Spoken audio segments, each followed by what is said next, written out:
Bonjour, Yann Dequin, artisan de lumière. Un petit message pour les gens qui seraient en train de se séparer ou divorcer. Voilà, des situations pas cool.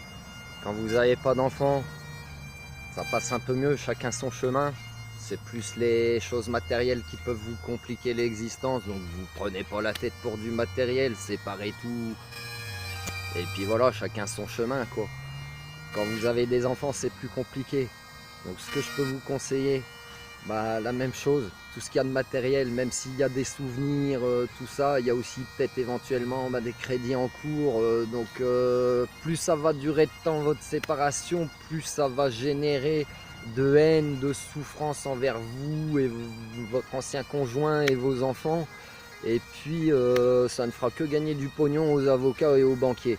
Donc débarrassez-vous vite de toutes ces bêtises, n'y soyez pas attachés pour repartir bien. Euh, Pensez à prendre soin de vous, voilà, de votre santé, parce que vos gamins, ils auront besoin de vous, ils n'ont pas besoin de voir papa ou maman sombrer dans la fête, faire n'importe quoi ou ceci, cela, quoi. Vous avez besoin de changer peut-être aussi de boulot parce que ça va être un changement de vie, faites un changement radical. C'est peut-être l'occasion d'un nouveau départ justement, hein. Quand on se sépare de quelqu'un, c'est peut-être parce qu'il y a une routine, un ras-le-bol, une lassitude. Ça peut arriver à tout âge, à 20 ans comme à 60 piges, hein. Et puis après, des fois ça sert à rien non plus de s'attacher pour recoller les morceaux, il faut se faire une raison. Des fois les gens ils vont rester ensemble juste pour ces raisons là, ouais, matériel, bah non, séparez-vous, c'est mieux. Tout le monde sera plus heureux, vous verrez.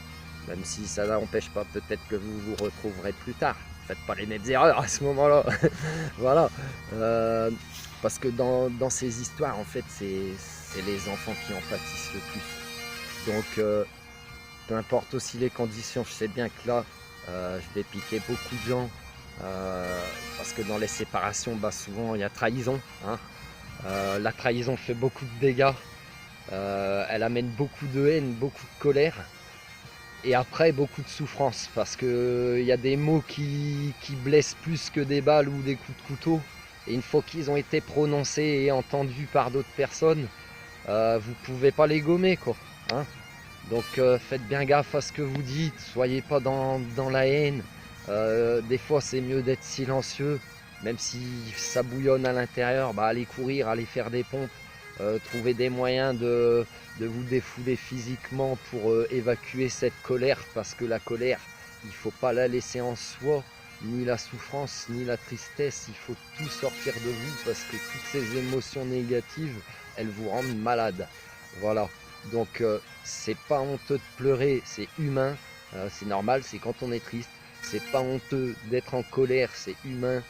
Quand on a été blessé, il faut l'évacuer de la bonne façon, voilà, pas en allant faire du mal aux autres non plus, en allant se venger, ça sert à rien et ça vous reviendra dans la gueule aussi. Soyez accrochés et puis vous verrez, c'est un cap à passer.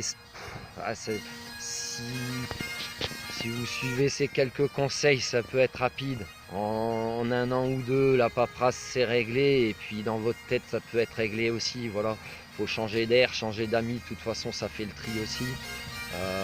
Voilà, et puis faites votre vie de votre côté avec votre gamin, vos enfants. Et puis ce qui concerne de l'autre côté, ça vous regarde pas. Cherchez pas à savoir. Vous continuez à vous faire du mal pour rien.